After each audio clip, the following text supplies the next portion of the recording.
Good afternoon, everyone. Welcome to our community conference call. This is Rajiv Eskhana from immigration.com, the law offices of Rajiv Eskhana PC. This is our community conference call, which we hold every other Thursday. I just want to make sure you guys can hear me okay. One second, let me double check this. The conference is now in question and answer mode. The conference is now in conversation mode. Can you all hear me okay, folks? Yes? Yeah, we can hear. Very good. Thank you. The conference is now in presentation mode. So let me begin answering the questions. Please note that all the answers are subject to the disclaimers and cautionary statements you heard when you were logging in. Today is May 12th, 2022. I think we have 15 questions, which is the most we can do. And if we have time, we'll take on new questions. So that depends upon how much time gets taken up in answering these questions first. First one is from Zayan, who wants to know what happens if I want to study while adjustment of status is pending.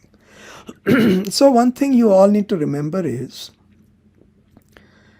your intention is important, as is what you do with that intention. So the green card is based upon an intention to work at a particular place on an ongoing basis. I don't want to say permanent, because permanent simply means there is no end in sight when at the right point of time. So let's say I want to go to school, but I'm on adjustment of status. As long as it is my intention to go back and resume my position full-time soon after I get my green card, maybe a few months after I get my green card can still go on even if I reduce my hours at work or maybe even take a leave of absence from my work. This happens all the time. So as long as your intention is to go back and take that job on a long-term basis, you can reduce your working hours. So let's see if I have answered the question. Can I attend university while I am on adjustment of status? Currently on H-1B, I am the primary. So I got admitted to a master's degree in another state. Since the priority date of China has big regression, can I attend university full-time while I'm on adjustment of status? And the answer is yes. I do not know of any reason why you cannot. You should also talk with your DSO in the International Students Office in your school. Make sure they have no problem with it. I don't think it should be an issue. Question number 2, keep my full-time job offer. I might need to do part-time. Will it work? Yes. As long as you have the intention to join full-time when you can at the earliest opportunity, I think it would work. Will USCIS know I go back to school and ask for RFE or questions? Sure, they can ask all kinds of questions, but as long as it is your intention to join back. So the way I would plan my life is this. I would continue going to work part-time, and of course, you can work, if your work can be remoted, you can work from anywhere. I would work part-time and I would go to school full-time. When the green card gets approved, by the next semester, I would reduce the school and work full-time so that my green card can be matured. So, once again, the summary is reduce your working hours, go to school. Once the green card is approved, immediately plan by the next semester on joining the job full-time and finishing your education part-time. I hope that makes sense. If you have any follow-up question on this, press *5. If you have a follow-up question on this, Zian, if you are here, press *5. If you don't have a follow-up question, I'll go on to or you have one. Okay. Hi, where are you calling from? Area code 314. Hello, I'm from St. Louis, Missouri. Thanks for answering the questions. Yes, ma'am. My yes, since this job is in Missouri, so I'm gonna go to university in California. So there are two options. I can have part-time remotely from California, but the other option, I can find a similar job in California, but working as part-time. Will that both work Yes, equally, hang or is on. a preferred way? Hang on 1 second. Now, definitely that is possible because your 485 was filed more than 180 days ago. It was filed in July 2021 and your I-140 is approved, correct? Yes. You can definitely do a port over of your job to California. I don't see any problem with it. Okay? Okay, thank you. You're welcome. Thank you very much. You're welcome. Good luck. Let's go on to the next question, which is question number 3 in our list. Changing employers during the green card process. This one is from Pradeep. I was working for company A and I've got an I-140 EB2. The firm got acquired by another firm B. You joined a firm C. Currently, C has filed a PERM. Okay.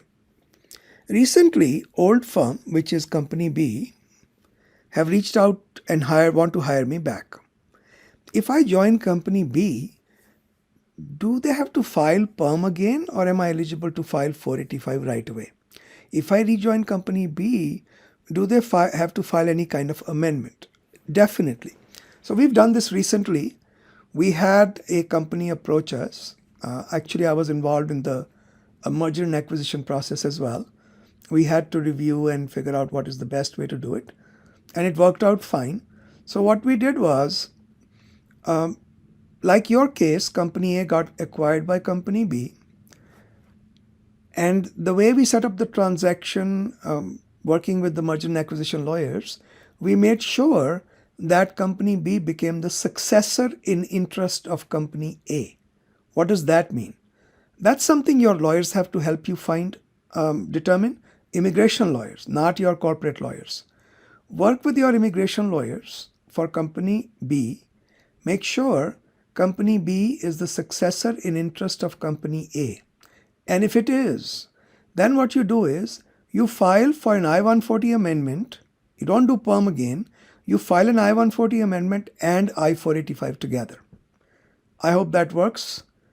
That's how we did it as far as I remember. We're still doing their cases. There was a whole bunch of cases.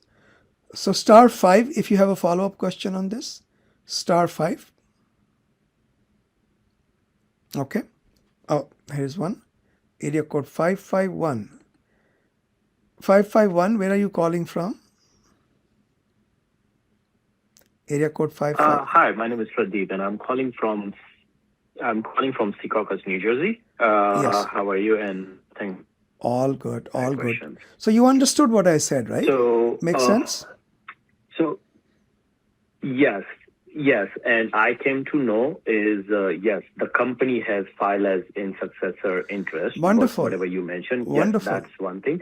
And one other thing is, while you said is like file an amendment of a I-140, does this mean is I need an experience from this company C where I'm working right now? No, you will not.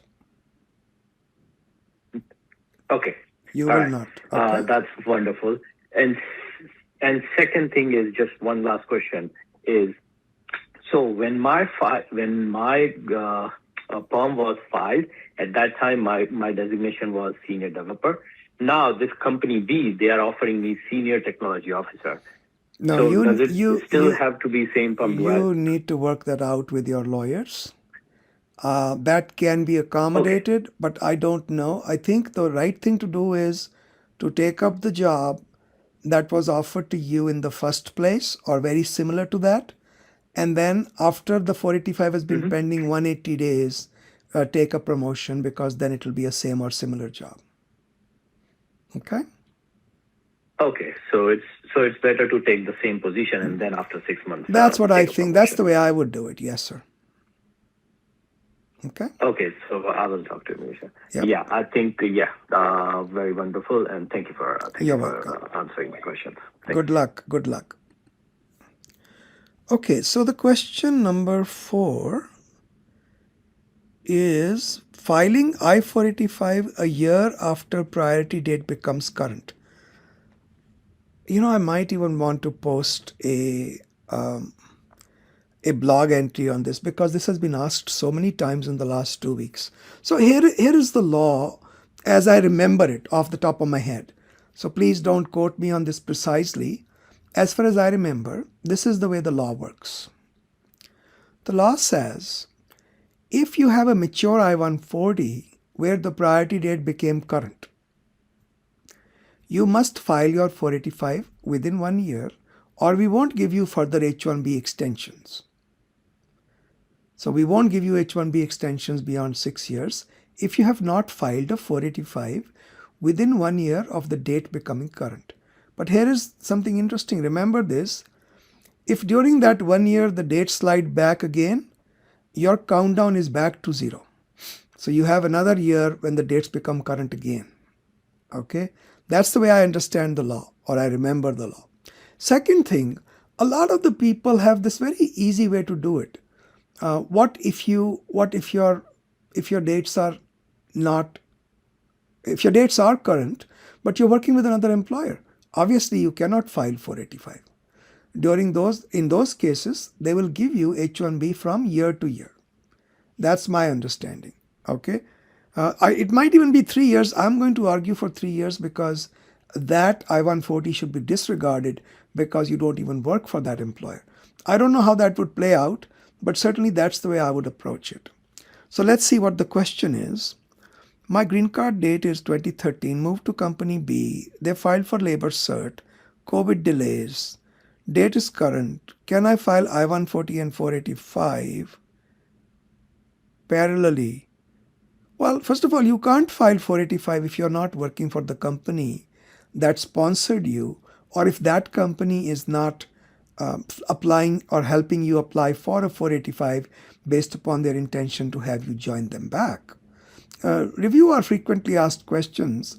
This should be under, I think, I-140 and 485 headings. Review our frequently asked questions for more details. But I don't see this as a problem. What I defined in the beginning as the outline of what the situation is, that applies to you. Okay. But it's not going to impact your priority date. It only impacts your ability to extend your H-1 beyond 6 years. I hope that makes sense. If you are here, press *5 and I can answer any follow-up or clarification questions. Press *5, area code 973. Okay, 973, where are you calling from? Hi, I'm calling from Arizona. Yes, ma'am. Thank you, Rajiv. You have helped me through many times before. My pleasure. Thank you so much for your support. Mm-hmm. I recently had my H-1B extended, so I have 3 years from now. Yeah, so you have nothing to worry about. You're all set.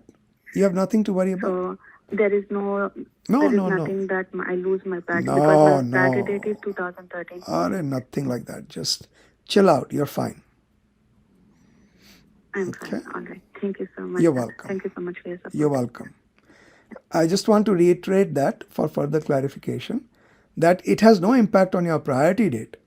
Even if you never file a 485, you wait 20 years, your priority date is still yours to keep unless they change the law in those 20 years.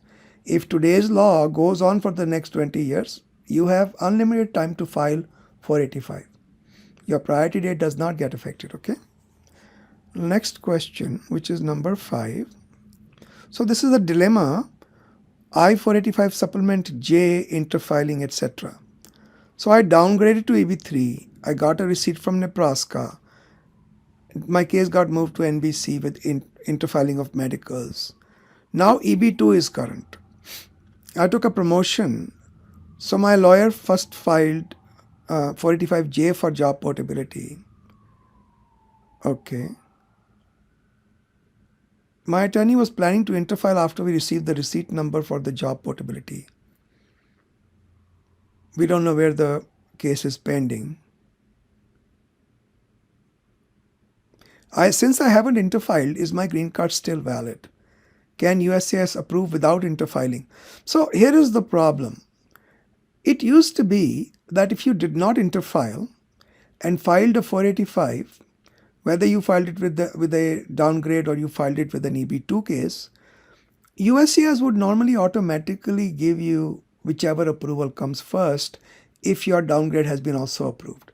But when you request interfiling, then the government, I think, only considers the case to which you have requested interfiling. So if you have requested interfiling down to EB3, they will not automatically give you an EB2 approval. I don't think so. Okay. You should really talk to your lawyers. I think there may be a way to just file another 485 for your EB2 job. That's the way I would consider it very carefully. This case is complicated. I can't give you a definitive answer, but explore with your attorney the option of just filing another 485. I know the government doesn't like it, but I'm not in this world to be liked by the USCIS. I don't care what they like or they don't like. As long as it is legal, I would do it. I do multiple 485s all the time. When it is good for our clients, I really don't care what the USCIS says. We are going to do it. Okay? So I would say explore that with your client, with your lawyers. Is your green card still valid? Sure, why not? So are you here? Yeah, I guess you are here. 1 second. Let's just, area code 815. 815, where are you calling from?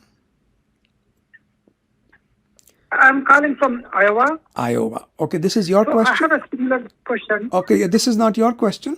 Uh, Okay, hold on 1 second. I'll be with you. Hold on. Whoever posted this question, are you here? Press *5 if you're here. And this is a question, I don't have the name. Okay, since they are not here, I assume that they have understood my answer. But you go ahead, sir. What is your follow-up question? So, I have my EB2 is current, and I filed in October 2020 under EB3. My date was never current on EB3. Mm-hmm. So now EB2 is current. So my son used the EAD for internship. Mm-hmm. So can I do like a refile rather than interfiling? You can do both. You can do interfiling or you can do a second filing. I personally don't see any problem with it. Of course, I would want you to sit with your lawyers and put a pen to paper and figure out all the details, make sure nothing is going to hurt your potentially your case. I personally think if you have an EB3 case and an EAD under EB3 and you file a second 485, it should not be an issue. Okay? Because one of the... So, no, question is, my son using EAD for internship will not cause any problem on... He has not... hang on 1 second. He doesn't have H4 visa? He has H4 and he got the EAD based on the EB3. Okay. So he used it for the internship. Here is the practical solution. All he needs to do is, just before you file his 485, have him travel across the border and come back using H4 visa. Any border. Okay. You can drive him to Canada, bring him back the same day. Just do one thing. If you go to Canada, where would you go, Canada or Mexico? Maybe Mexico, because I don't have Canada visa. Okay. If you go to Mexico, just make sure you just do a purchase of something with your credit card, his credit card, in Mexico, just to prove that you are in Mexico, because I'm not sure you would have any other adequate proof that you actually went across and came back in. What that does is it puts him back in H4 visa status. Actually, if you are going to go to Mexico, go to Eagle Pass Bridge in Texas. Eagle Pass Bridge. They might be able to give him an I-94, H4 I-94 without crossing over. I think they charge like $10. If I don't. Yeah. Go ahead. Sorry. If I don't cross and without crossing border, if I do filing, he will be denied. His green card will be denied. I have to again review the law. I'm not sure. I would not want to take a chance with this because it's such an important benefit, and I don't want him to age out either. So I don't want to make guesses about this. I think the safest thing is to just cross and come back in. Okay? So just one follow-on question, sir. If I do interfile, for example, and they open my interfile request, say maybe in October, by the time date retrogresses, so will they consider my date was not current at the time, and he will not be like interfile will not be like a. You cannot interfile lost until the age? you cannot interfile until the final action dates are current. Yeah, my final action date is current now. Okay, then you can interfile. I don't understand the follow-up question. I don't understand what you asked me. No. If I do interfile, USCIS takes my request maybe in say few months down the line. Yeah, they won't. By the time my date retrogresses. I don't think they'll approve the interfile if the date is not current on the date they decide. I've never had that situation happen, but that is my guess. Okay. I'm not sure about this simply because this issue has never come up for us, and I've never had a reason to look it up. But if I find out anything different, I will either I'll post it on the social media. You can follow me on Instagram, Twitter, LinkedIn, what else? Facebook, Google, all those media, anywhere. I'll just post a quick update that the issue of whether they would entertain an interfiling request even when the dates slide back, as long as the request was made when the dates were current. This is the resolution. I don't believe this question has been dealt with by the government either. It's not in their frequently asked questions they gave us. So the question, sir, So the question is that he's currently doing the internship. So our only thing is, if he crosses and comes back, and if I continue to do the internship, he's got a problem. Then he's got a problem. So really, in your case, interfiling is the only thing that makes sense. If you want to keep his EAD, then just move your 485 over to your EB2. Okay? I gotta go on, sir. Good luck. Thank you. Bye-bye. Yeah, thank you. Okay, let's go on to the next question. Oh, it's only question number 6. We are going a little slow today. Procedure and documents required to apply for green card through marriage. U.S. green card through marriage to a U.S. citizen. I'm in Maryland. H-1B. She's a citizen. Fall of 2022. We got married in mid-September. We both have to travel to India 6 weeks after our wedding to attend my friend's wedding. So I don't think that should be a problem. What is the earliest I can apply for a green card right now? You are married, right? We have our marriage license set to be signed when we get married in the court in mid-September. Okay, so mid-September. So you can apply for your green card the day you get married. Okay? I don't see any problem with that. So the very same day you can apply. Should I wait until after coming back from the United States? No, because you are an H-1B holder. Marriage or a pending green card should not affect your ability to travel back. I don't know about travel restrictions. You don't have to wait for travel permit. I don't see why. Double check with the USCIS. I would see if you were an employment-based case. The answer is clearly no problem. You can travel without advance parole with an H-1B visa. If you are a family-based case, I would want to confirm. I think the answer would be the same. But these are one of those tertiary issues that are not clearly laid out. So I would talk with the USCIS officer if I were you. Go through the customer service. It might take you forever to get through, but that's the smart thing to do. Do you need a lawyer? I don't think you need a lawyer for family-based cases, really. If you want somebody to go for interviews with you, hire a local lawyer. Because if you hire somebody like us, First of all, I don't go for interviews even with local clients. I hardly ever do, unless the case is very complicated. We might be able to get you a lawyer locally or even wherever you are, and you pay for their time separately. Most of the times, these are just perfunctory interviews. Of course, we can be made available by phone if necessary, but it's better you hire a local lawyer. These are not difficult cases. You don't necessarily need somebody very experienced.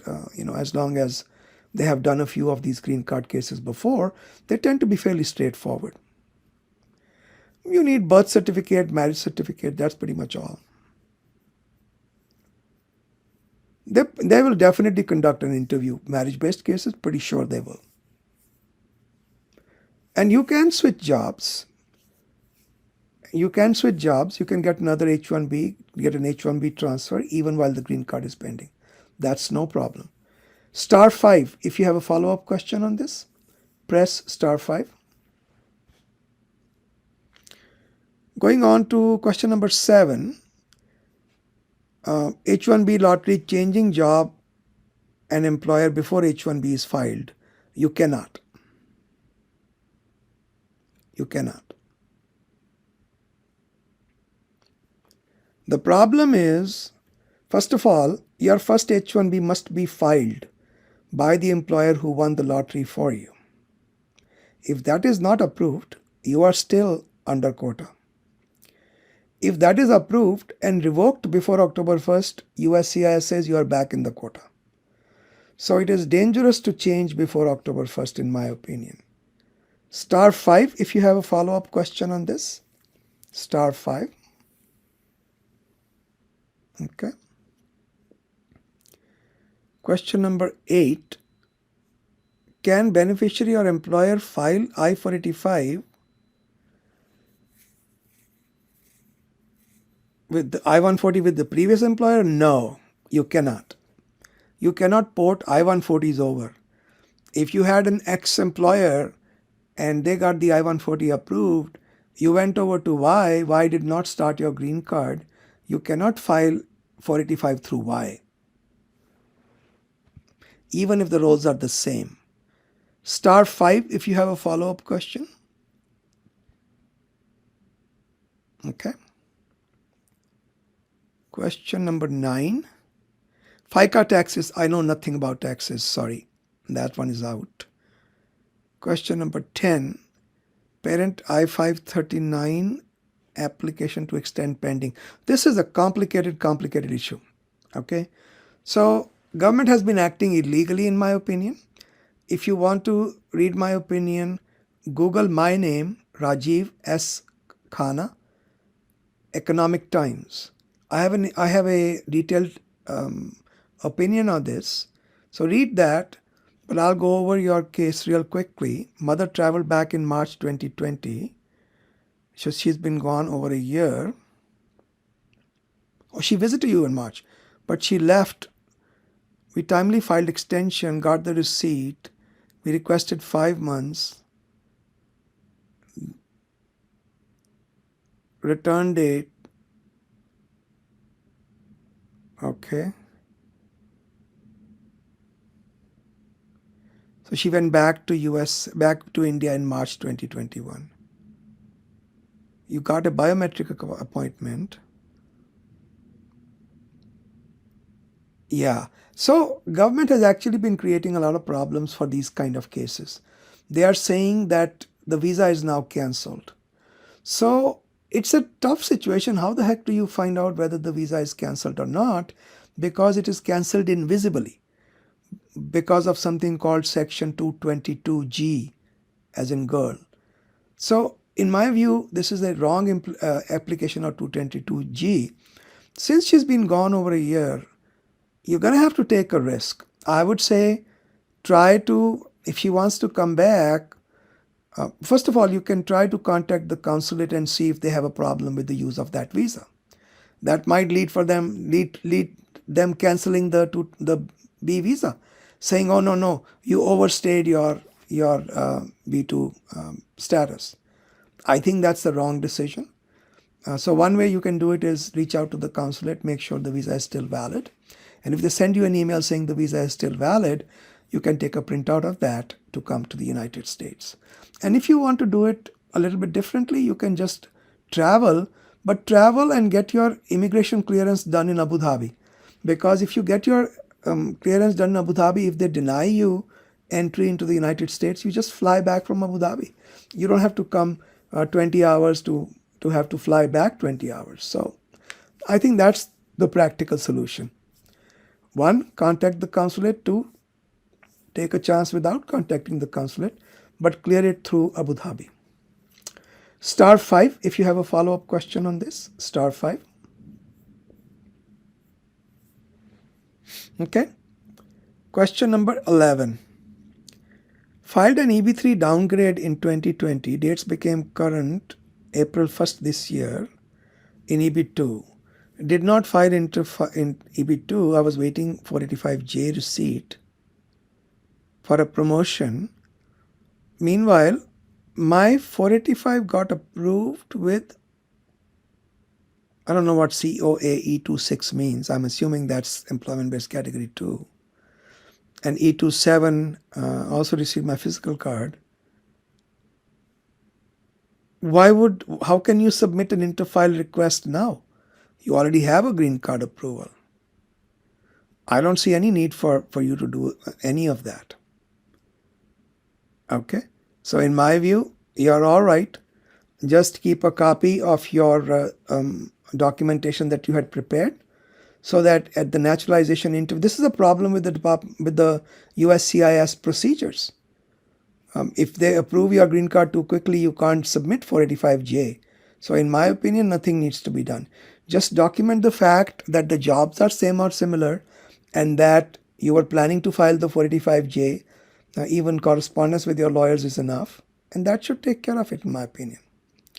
Area code 214 just raised their hand.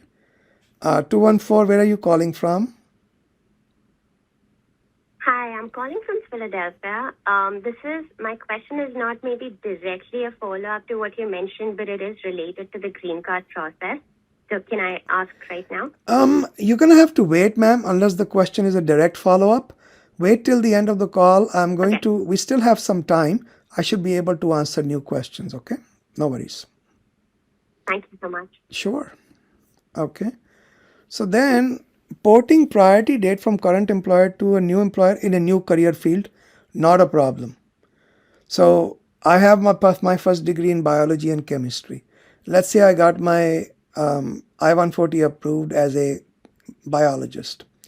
And then I got a law degree and I got my I-140 approved as a lawyer. That priority date as a biologist can be moved over to the lawyer case, not a problem at all. So priority dates don't care about the career path. Question number 13, any follow-up questions on that? Sorry, I forgot to ask. Star 5, if you have a follow-up question on that. You do not. Move on. Next question. Number 13, multiple employer changes.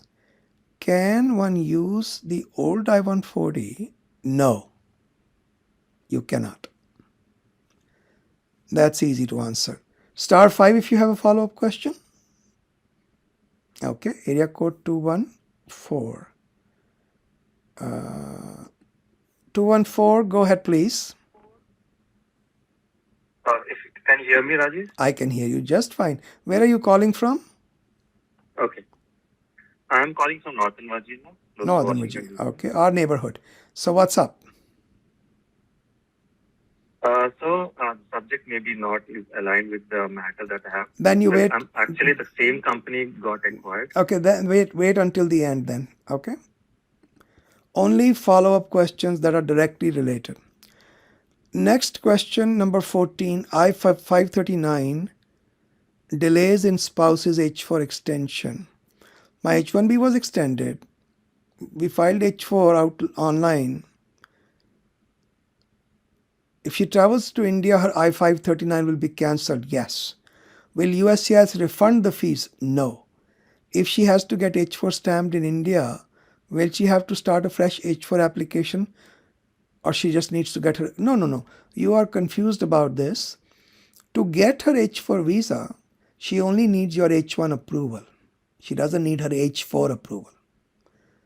Any issues with coming back? I don't see any problems. That's fine. *5 if you have a follow-up question. Press *5. Okay. Last question, I guess. It's question number 15. Filed I-513 online, 539 online. Receipt number was generated. Case status unavailable. 5 months no update. They are still processing. Can we file her H4 EAD without receiving H4? Yeah, if you have a receipt, definitely. I don't see why not. You can file her EAD. I see no problem with it. *5 if you have a follow-up question on this. Okay, folks. Anyone has any question? Press *5 and I will take you in the order in which you logged into the conference call. People who've been waiting longer will get their first priority. So *5 if you have a follow-up question. So I have 6 follow-up questions. I'm going to begin with Texas first. Area code 214. Go ahead, please. You said you were Virginia, but your phone number is Texas. Go ahead, please. Yeah, Vinny. Yeah, hi Rajiv. Yeah. So actually, the subject is multiple employer, but I'm with the same employer. It's just that the company got acquired twice. So if you can go through the content in my number 13. Number 13. I have more explanation. Number 13. Let's see. So my priority date is November company X. We're working for company A. Company A filed PERM. Company A got acquired by company B. Downgrade to EB3. I recently found out that attorney team EB3 filed EB3 485 with new I-140 under company B as a new filing. Company B changed name to company C. Change of name can be disregarded. I don't care about change of name. Okay. So if it's just a change of name with no change in the structure or the tax ID number of the employer, there's no problem. Since my filing date is current. Yeah, but the attorneys are saying the first. Yeah, I don't think I can answer your questions without looking at these transactions. What are your lawyers saying? Tell me. Maybe I can verify that. So the lawyers are saying the company A, the federal employment number is no longer existing now. So they are saying that I can't use the code 140. Hang on. It isn't the FEIN number that is the only thing to look at. So I'll give you an example. Let's say Microsoft acquires Oracle. So Oracle loses its federal employer identification number, but Microsoft takes over Oracle completely. It is considered to be a successor in interest. So all the employees of Oracle will get their green cards through Microsoft as a successor in interest. So it's not just the FEIN number that we care about. It's more than that. We have to look at the whole transaction. That's something your corporate lawyers and your immigration lawyers should look at, or you should get the corporate documents and have your immigration lawyers look at. So if they are saying just because FEIN number has changed, that's why you can't, somehow that I-140 trajectory is lost, the answer is that's not correct. That's wrong. Okay? Wow. Okay. Yeah, that's what I'm trying to prove to them. You have to work with your lawyers. We can give you an opinion, but I have to look at the documents. I can only tell you in principle, just because an FEIN number is gone does not mean that your green card is gone. It could still be a successor in interest. I just gave you an example. Oracle lost its FEIN number, but it got acquired. So all the employees got their green cards through Microsoft. No problem. Okay? I have 10 hands up right now. I don't know why so many people have questions today. Guys, post ahead of time, please, so we can budget you in. I'll do my best with the other questions that we have. So are you all set? You good to go? Sir, I'm going to move on. Yeah, I think so. Thank you. Good luck. Let's boy, this is okay. Skip this one. Mute this one. Go to question number 9. That is from area code 815. 815, I can hear you from Illinois. Go ahead, please. Yeah, sir, I just spoke to you. So for interfile, sir, if I sent it now, my date is current. If my child... Hello? Sorry? Hello? You got interrupted there. What did you say? Okay. So if I send the interfile request for EB3 to EB2, my date is current. And because nowadays what I am doing, hang on 1 second. Delays in... Hang on 1 second. I'm going to lock the conference. People are still logging in and they are raising their hands. This is getting unmanageable. Give me 1 second. I'm going to lock the conference. The conference is now locked. Okay. No more questions, guys. I have 8 questions already waiting after this one. So I just locked the conference. Nobody else can log in. But I'll answer the questions. As long as you make them short, I'll answer the questions, all the 8 questions that you have. So what were you saying? If you interfile now, what was the question? Go ahead, sir.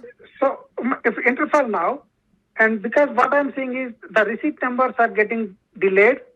So by the time they send my receipt number for the I-485J for interfiling, if the date retrogresses, will my child age will be locked? Yes. The CSPA will be locked as of the date of the filing of the supplement J. Okay, so when I do filing, so even if the date retrogresses, that's not a problem. Yeah, that we know. But will they change it? Will they change on my basis because date retrogressed? That's something I do not know for sure, so I can't comment on. That's what I told you. I think, part of me feels like they should do it because on the date you filed, it was current and later on it retrogressed. I'm pretty sure that your CSPA is protected, but I'm not so sure that they will entertain your request if the dates slide back again. Sorry, I don't know the answer. I don't think there is one. Okay? Good luck. Okay, thank you. You're welcome. I'm going to the next person who's been waiting 45 minutes from Texas. Area code 903. Go ahead, Texas. 903. Hello, Rajiv. I'm calling from California. Okay, it says Texas. I'll just put my case history in brief and then ask you the question. So my previous employer reached out to me in October 2020 and because my dates were current and they wanted to rehire me and file my green card. And I took the offer and in October 2021, my EAD got current. My EAD got approved.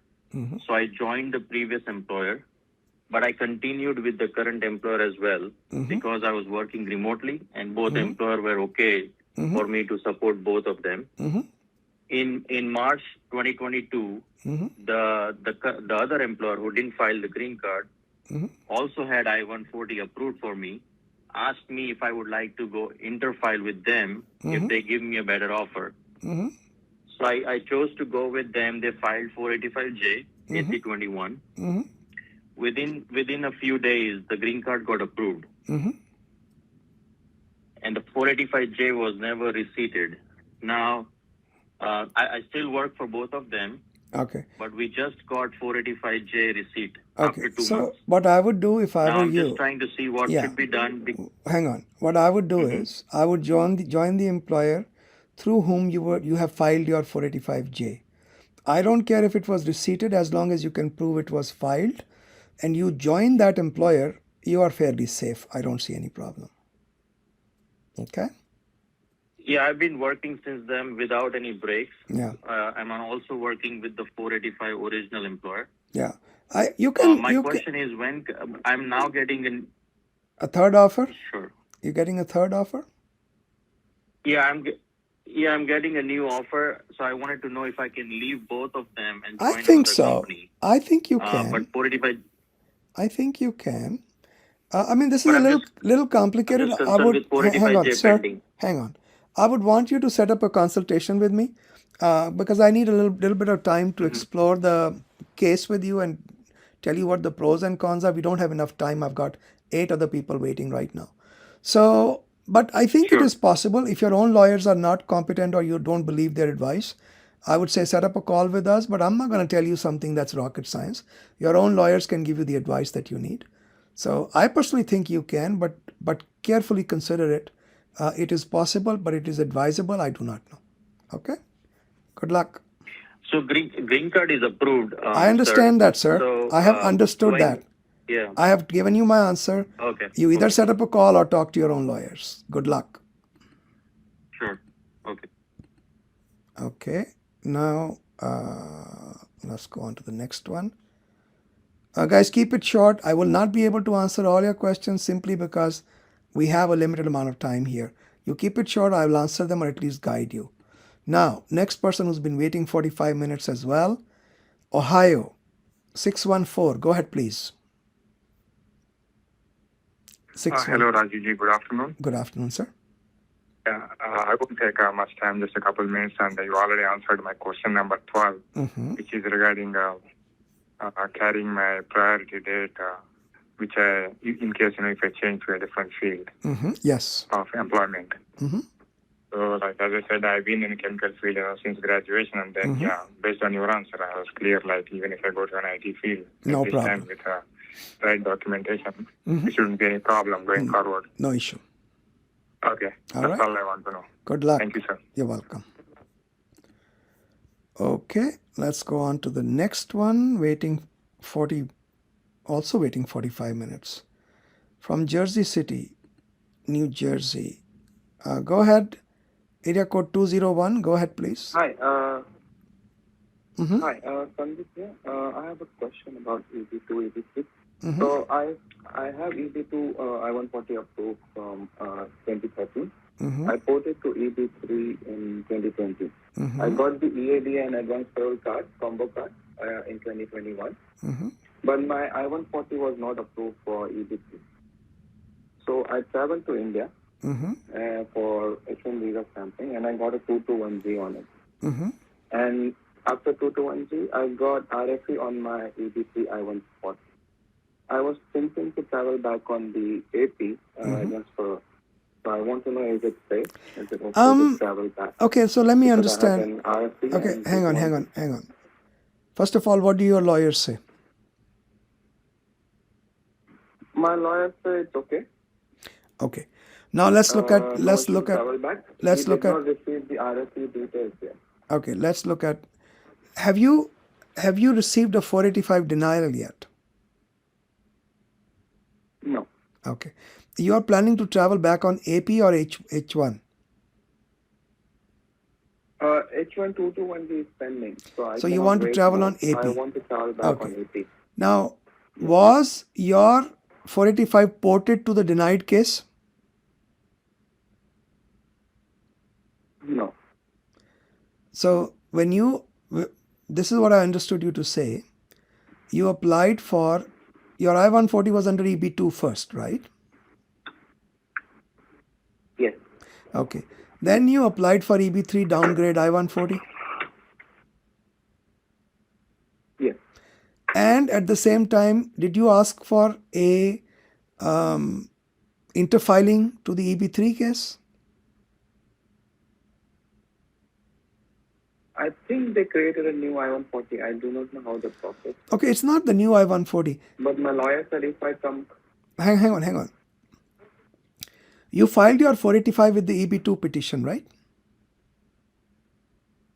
No, EB3 petition. And that got denied, right?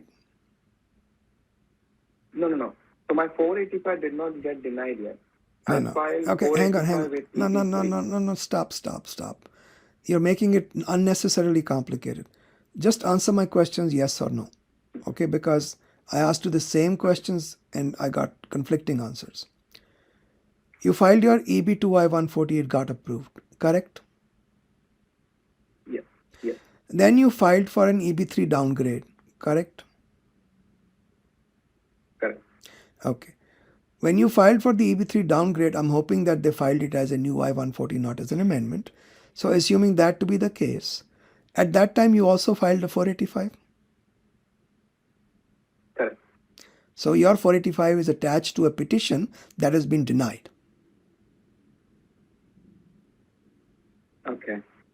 That's the question I asked you.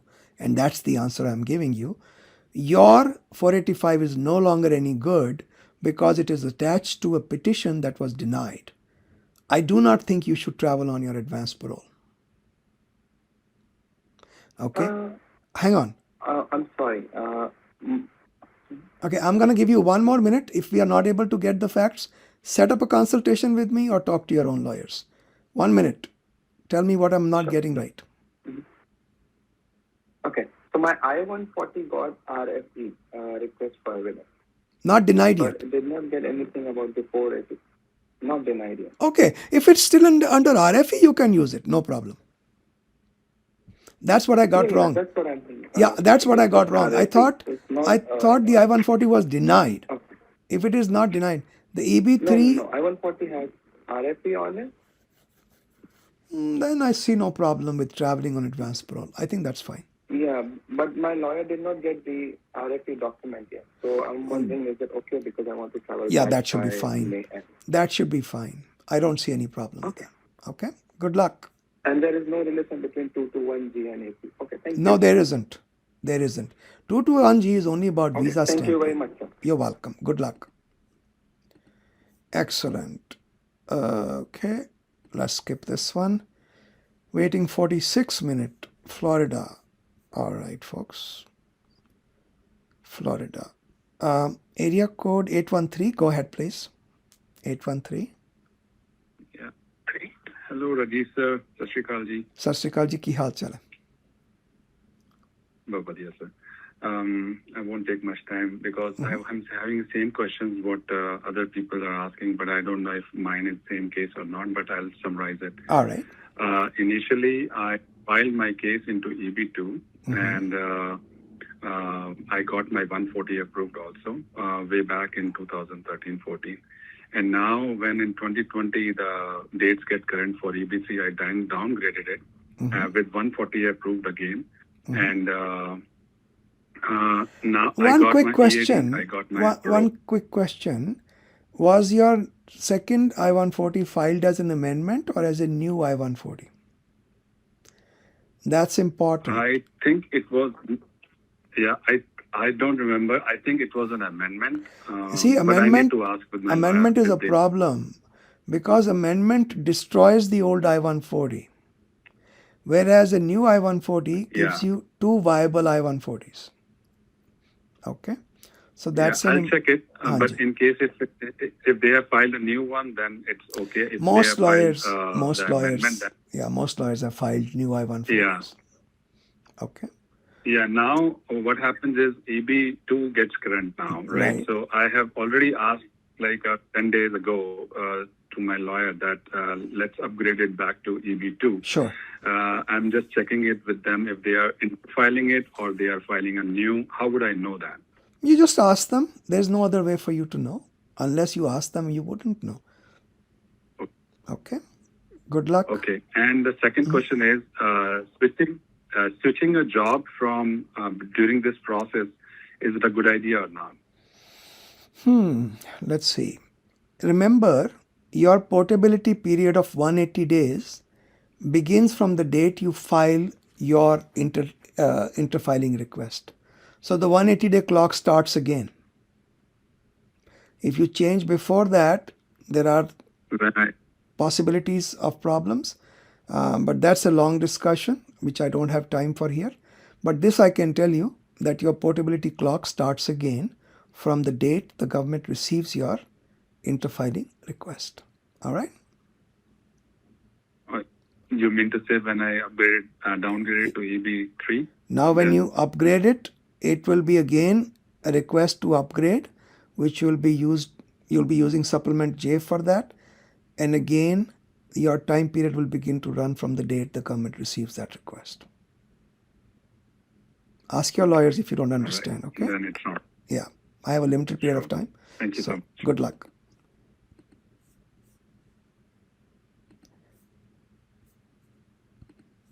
Folks, I would highly encourage you to post your questions because we can give more time to posted questions. So let's see, we have to skip this one. 4 more questions left. Dallas has been waiting 48 minutes now. Okay. Area code 214. Go ahead, please. 214. Area code Hi, thank you. So I have, can you hear me? I can hear you fine. Hello? Yes, ma'am, I can hear you. Great, thank you. So, great. My question is that my mother is the principal applicant for a green card application that was applied on her behalf by her brother. My sister, who is 23 years old now, she just got an admission into one of the colleges in the US, and she was listed as a dependent on the original green card application, and they're now both in the documentally qualified phase. Their priority date is not yet current. So the question that my sister has is on her DS-160 for her F1 visa, what should her answer be to the question, has anyone ever filed an immigrant petition on your behalf? The answer should be yes. Okay. Okay. In my view, that should be the answer. And I've said this many times before. 2 years ago, year and a half ago, my nephew had exactly the same issue, and he got his student visa without any problem. Got it. And just a quick follow-up, how can we set up a consultation with you in case we do have additional questions on the interview and how to respond to their questions? I don't want to charge students who don't have jobs. I don't like to do that. So I can tell you this already, that I don't have too much of input on that. All I can tell you is be honest, be truthful, be forthright. If you have any specific questions, just ask them here. Why do you want to pay for a consultation? Just ask them here, but the bottom line is always be truthful. And people who are genuine students usually have a much better chance. What is the hallmark of a genuine student? Somebody who's career oriented, they have spent their time in good schools, getting reasonably good grades. They are going to USA to a good school. Many of them are going with merit-based scholarships, or even tuition waivers. So all of these are good signs. Going to a good school, serious student. I can't do much to help beyond that. Don't waste your money. Okay? Got it. Okay. Thank you. You're welcome. Good luck. 3 more questions. We're getting there. Oh, wow. 49 minutes. Actually, the time is increasing as we go down because, well, the time. It takes that much time. But I'm taking you in the order that you logged in. Area code, this is Utah, 801. Utah, go ahead. I can hear you. Utah. Hi, Rajiv. I'm calling from Texas. Okay, why does my phone number is from Acha, it says Salt Lake City, Utah. So my question... Yeah, Salt Lake City. So my question is, so I have an EB3 485 filed back in October 2020, and I have EAD, AP, and everything, 140 approved and everything. Now my spouse is filing under EB2 because her priority date is current. So the company is filing new 485. Okay. But their lawyers are saying you don't have to file for EAD, AP since you already have it from your previous. Yeah, I kind of sort of agree, but I do it anyway. Yes. So the other question is, if I have to travel, let's say if I apply and if I get AP, which AP should I be using if I travel? Does using one AP disassociate me from the other 485, or does it not work like that? You know, I'll tell you what. These issues have never been clearly addressed by the government. There have been hints that it should be okay. But here is what I would do if I were you. I would just spend a day getting through to the USCIS. Ask them these same questions that you're asking me. Make a note of the date and the time and the person you spoke with. They'll either give you their first name or they'll give you their badge number.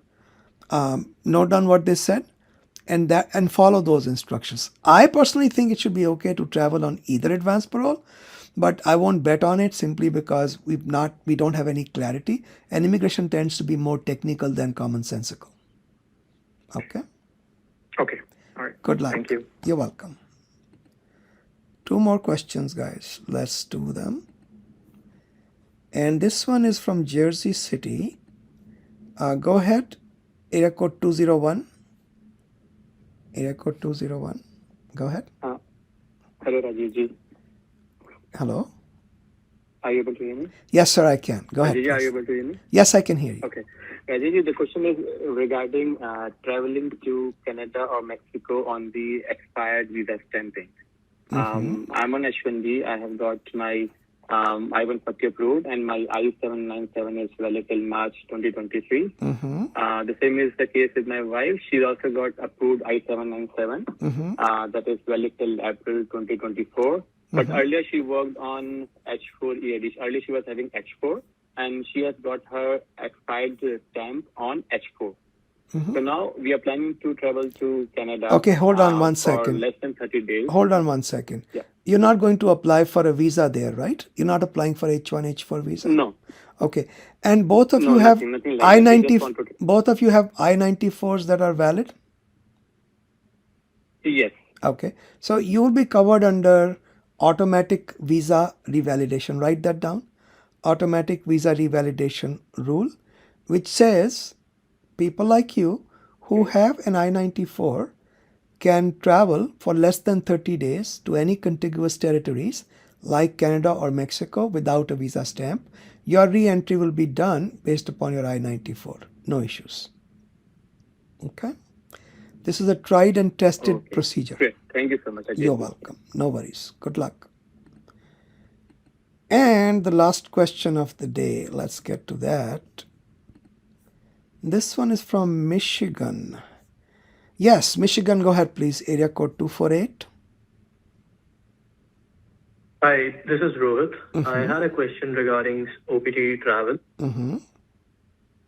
My OPT is valid till July 4th, and I've applied for my STEM OPT extension, but it is still a pending request, and I have received acknowledgement from USCIS. I wanted to confirm whether I can travel to India and come back before my OPT expires.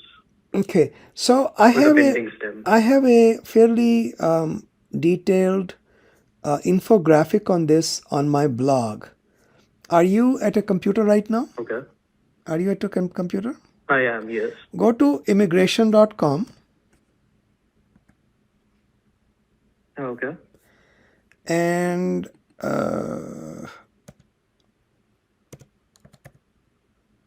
/blog. No, not blog. Oh, 1 second. My problem is, hang on, let me just go to another machine. In this machine I'm recording, so I'm not getting the full screen. And I have no idea. Immigration.com. On the very top, the top gray bar, you see About Us, Contact Us, Fees, Forums. You see Rajiv's blog? Yep. Click on that. Yeah, I see that. Click on that. And go to, let's see, second page.